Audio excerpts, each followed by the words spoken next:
let's bring in John Coffey. He's a professor of securities law at Columbia University. Welcome to In Business. My pleasure. Well, Christina Leshy just walked us through her story, and it seems to hinge on this idea of what MF Global actually disclosed to investors versus the hedges and the positions it was taking. What are they compelled to do legally? Well, basically, the very fundamental obligation is not to commingle investor funds with the firm's own funds. So this is not entirely a disclosure problem. For other banks right now, I agree, it's primarily a disclosure problem. But Right. The fundamental mortal sin for a brokerage firm in the commodities field is to commingle so that you can't identify which is which, your funds with the investors' funds.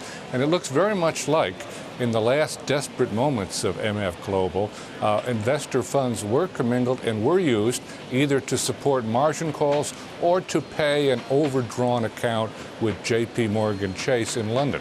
And the total amount here, people disagree whether it's 1.2 million or 600 million or somewhere in between.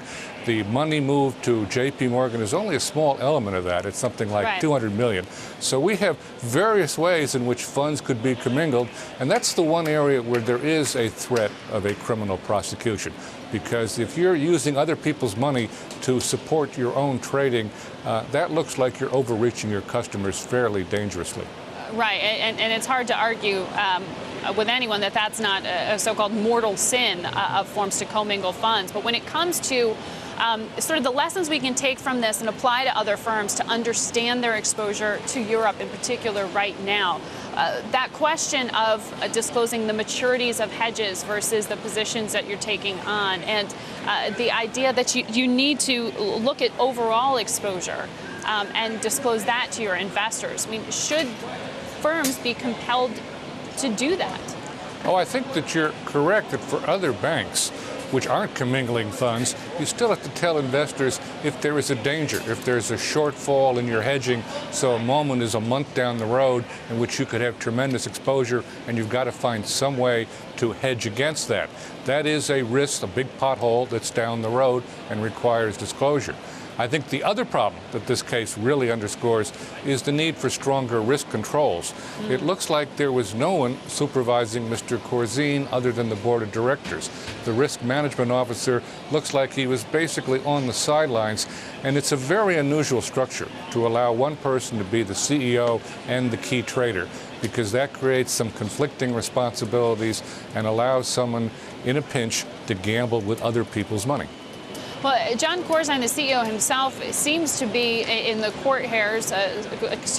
the crosshairs, certainly, and Congress at least wants him to come and testify. But should we be asking, as you point out, more about the board itself? Is it the board that's ultimately culpable for not reining in the CEO? I wouldn't say the board is culpable in a criminal sense or even in a fraudulent sense, either for an SEC fraud proceeding or for a criminal indictment. But in terms of negligence and good corporate governance, this was very weak risk management. You were letting one person, the star of the firm, make all of these midnight decisions about where he would find the money to cover his trades in an emergency. John Coffey, thank you very much for giving us your perspective on this.